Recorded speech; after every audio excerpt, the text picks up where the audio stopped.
میں تو اپنے دوستوں کو کہا کرتا ہوں کہ جب بچوں کو خرچی کے پیسے دیں تو اس وقت ہی ان کو تھوڑے سے زیادہ دیں اور ان کو کہیں کہ یہ کسی اپنے کمزور دوست کو دینا، راستے کے اندر کوئی سائل ہوا تو اس کو دینا، اور وہ بھی ان کی عزت نفس کا خیال رکھتے ہوئے۔ یہ جو نمائش کا جذبہ پیدا ہو گیا اور یہ جو سیلفی کا زمانہ آیا، اور اس نے تو رہی صحیح کسر ہی نکال دی۔ وہ کسی زمانے میں کہتے تھے نیکی کر دریا میں ڈال، اور پھر وہ زمانہ آیا کہ نیکی کر اخبار میں ڈال، اور اب نیکی کر فیس بک پہ ڈال۔ اب تو وہ تقوی، وہ جو للہیت، وہ تو ختم ہی ہوتی چلی جا رہی ہے۔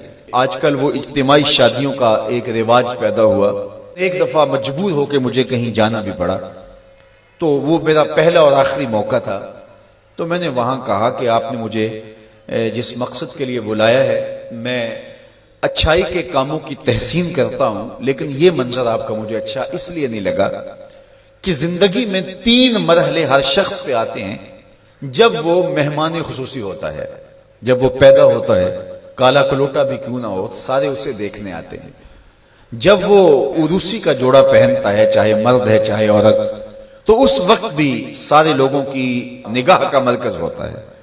اور تیسرا، جب سفید کفن اوڑھ کے آخری منزل کی طرف چلتا ہے تو سارا شہر کہتا ہے چلو اس کا منہ دیکھائیں۔ بلکہ اس کا یہ پروٹوکول ہے کہ امام کعبہ بھی ہو تو وہ پیچھے کھڑا ہوگا، اس کے جنازے کو آگے رکھا جائے گا۔ یہ اس کا اعزاز ہے، یہ اس کی تکریم ہے۔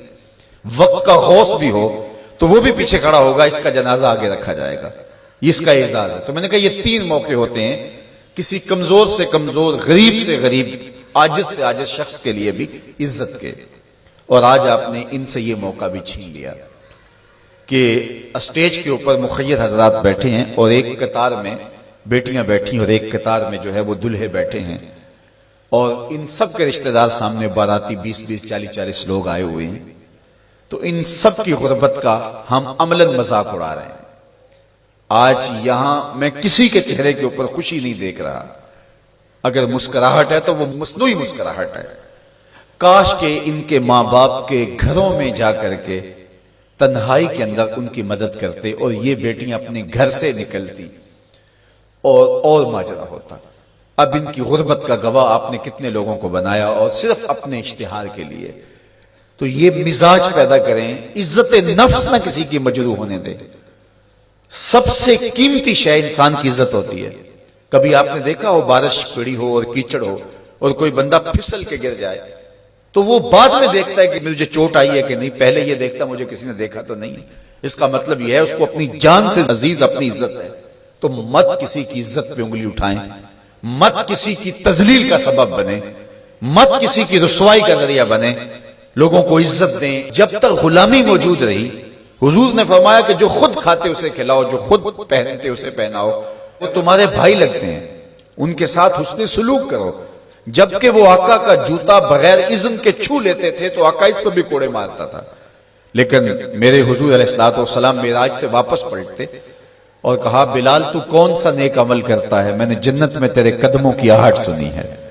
کیا خیال ہے ایسے ایک جملے نے دور غلامی کی ساری تھکن اتارنی دی ہوگی، اور غلام فرش اٹھ کے فراز عرش پہ نہیں پہنچ گیا ہوگا؟ یہ عزت دیا ہے۔ علامہ اقبال علیہ رحمہ نے وہ جو ابو جہل کا کعبے کے پردے کو پکڑ کے زاروں کے تار رونا ہے اور حضور کے خلاف رب سے شکایت کرنا ہے، وہ لکھا ہے۔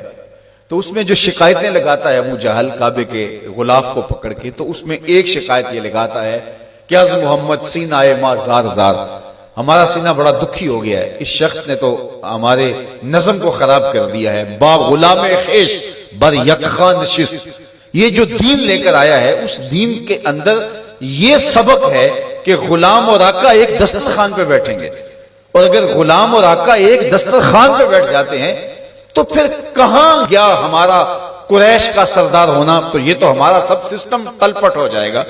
لیکن میرے حضور یہ دین لے کر آئے تھے، انسان کی بنیادی عزت کو بحال کرنا تھا، اور حجۃ الوداع کے موقع پر حضور نے پاؤں تلے جس طرح کسی چیز کو روندا جاتا ہے اس طرح کچلتے ہوئے فرمایا آج کے بعد میں تفاخر ختم کرتا ہوں، کسی عربی کو اجمی پر، کسی اجمی کو عربی پر کوئی فخر نہیں ہوگا، کوئی فضیلت نہیں ہوگی، نہ کالے کو گورے پر اور نہ گورے کو کالے پر۔ فضیلت کا معیار کیا ہے؟ ان اکرمکم عند اللہ اتقاکم، جو متقی ہوگا اللہ کے نزدیک وہی عزت